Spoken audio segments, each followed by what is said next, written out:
Assalamualaikum warahmatullahi wabarakatuh. Bismillahirrahmanirrahim. Alhamdulillahirabbil alamin wa bihi nasta'inu ala umurid dunya waddin. Wassalatu wassalamu ala asyrafil anbiya'i wal mursalin sayyidina wa maulana Muhammad wa ala alihi wa ashabihi ajmain. Amma ba'd.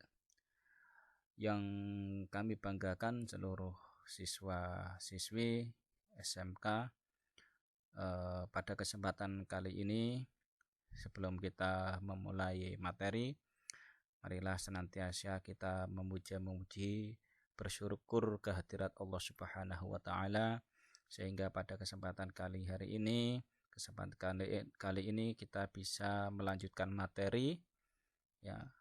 Dan tidak lupa sholawat serta salam kita haturkan ke hadirat kita, junjungan kita Nabi Muhammad, Nabi akhir zaman, dengan mengucapkan sholawat.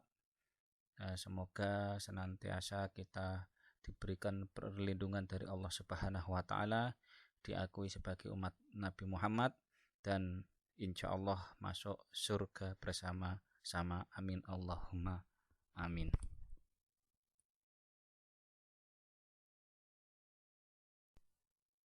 Pada pertemuan kali ini kita membahas tentang manfaat dan hikmah ketika kita berpikir kritis, diantaranya yang terkandung dalam Quran surat Ali Imran ayat 190 dan 191. Di antaranya yang bisa kita ambil pelajaran adalah kita senantiasa bersyukur kepada Allah Subhanahu wa taala atas anugerah akal sehat, karena sebagai manusia, jika akal kita sudah tidak sehat, maka harga diri kita lebih rendah daripada hewan. Kita bisa lihat, ya, ketika orang gila, ya, itu sudah tidak ada nilainya di mata masyarakat, walaupun tetap harus kita rawat sebagai manusia, ya. Tetapi ketika kita mau berpikir lagi, sama-sama merawat orang gila dengan hewan, terkadang secara material lebih menguntungkan dan lebih menyenangkan mengambil hewan daripada orang gila. Demikian ketika kita punya akal, punya potensi, ya, itu termasuk anugerah yang sangat luar biasa. Selanjutnya yaitu dapat menangkap makna dan hikmah di balik semua ciptaan Allah. Karena pada dasarnya semua ciptaan Allah itu pasti ada gunanya dan mengandung hikmah luar biasa. Terbukti diantaranya yang tersebut di dalam Quran surat Al-Baqarah ayat 26, ya. Di situ isinya diantaranya adalah Allah saja tidak segan untuk membuat perumpamaan dari makhluknya, yaitu nyamuk. Nyamuk yang begitu kecil saja disebutkan di dalam Al-Quran, karena kita sering menganggap enteng nyamuk. Padahal kalau kita mau berpikir, ya subhanallah, ya, nyamuk itu adalah salah satu makhluk Allah yang luar biasa. Kenapa? Dari segi metamorfosisnya saja kita harus berpikir, yaitu dari hewan yang, ya, ditelurkan di air, kemudian berkembang di air, ya, dan pada akhirnya dari air justru nyamuk bisa terbang, ya, dan mempunyai sayap kemudian terbang. Demikianlah ternyata nyamuk itu memiliki, ya, sesuatu yang luar biasa, sehingga Allah yang menyebutkan di dalam Al-Quran. Selanjutnya yaitu dapat mengoptimalkan pemanfaatan alam untuk kepentingan manusia. Ya, di alam ada salah satu tumbuhan yang menghasilkan jintan hitam. atau Habbatus Sauda. Ya, di situ di jintan hitam sendiri Rasulullah pernah bersabda, sesungguhnya pada jintan hitam itu terdapat obat untuk segala macam penyakit kecuali kematian.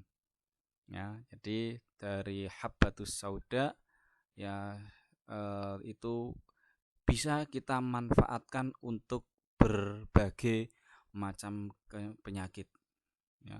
Dan mungkin bisa jadi penyakit-penyakit yang belum kita temukan obatnya, kalau kita yakini menurut sabda Rasulullah, maka kita bisa mengambil obat dari jintan hitam tersebut. Ya, namun di antara penyakit yang tidak bisa disembuhkan adalah kematian.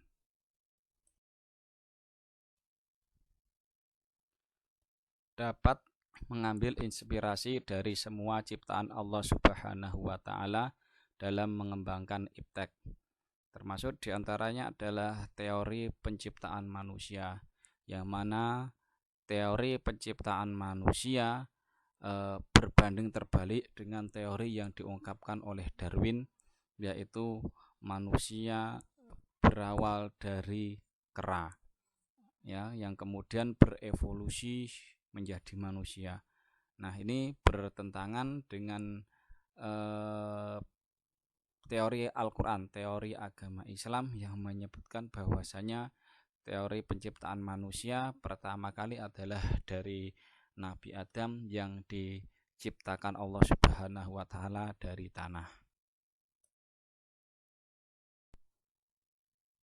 Kemudian menemukan jawaban dari misteri penciptaan alam melalui penelitian. Dan termasuk diantaranya adalah mengantisipasi terjadinya bahaya dengan memahami gejala dan fenomena alam. Karena walaupun bagaimanapun sesuai dengan yang difirmankan Allah Subhanahu wa taala dalam Quran surat Ar-Rum ayat 41, di situ menyebutkan Bismillahirrahmanirrahim, Dhaharul fasadu fil barri wal bahri bima kasabat aydin nasi liyudhiqahum ba'dalladzi amilu la'allahum yarji'un. Ya, yang artinya telah nampak kerusakan di darat dan di laut disebabkan karena perbuatan tangan manusia, supaya Allah merasakan kepada mereka sebahagian dari akibat perbuatan mereka, agar mereka kembali ke jalan yang benar. Quran surat Ar-Rum ayat 41. Ya, sudah jelas bahwasanya fil barri wal bahri, ya, kerusakan di darat dan di laut adalah akibat ulah kita sendiri. Maka dari itu kita perlu juga untuk mengambil inspirasi agar terselamatkan dari gejala fenomena alam yang membahayakan kita semua.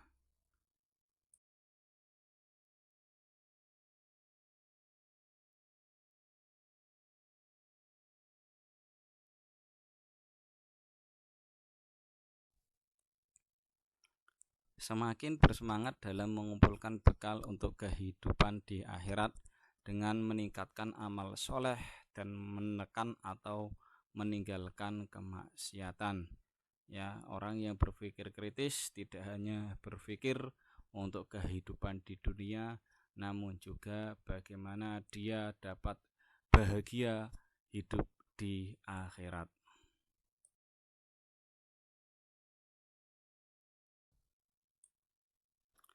Hikmah menerapkan perilaku mulia, berpikir kritis, yaitu seperti diantaranya yang sudah disampaikan tadi, senantiasa bersyukur kepada Allah Subhanahu wa taala atas anugerah akal sehat, senantiasa bersyukur kepada Allah Subhanahu wa taala atas anugerah alam semesta bagi manusia, melakukan kajian-kajian terhadap ayat-ayat Al-Quran secara lebih mendalam bersama para pakar di bidang masing-masing, menjadikan ayat-ayat Al-Quran sebagai inspirasi dalam melakukan penelitian-penelitian ilmiah untuk mengungkap misteri penciptaan alam.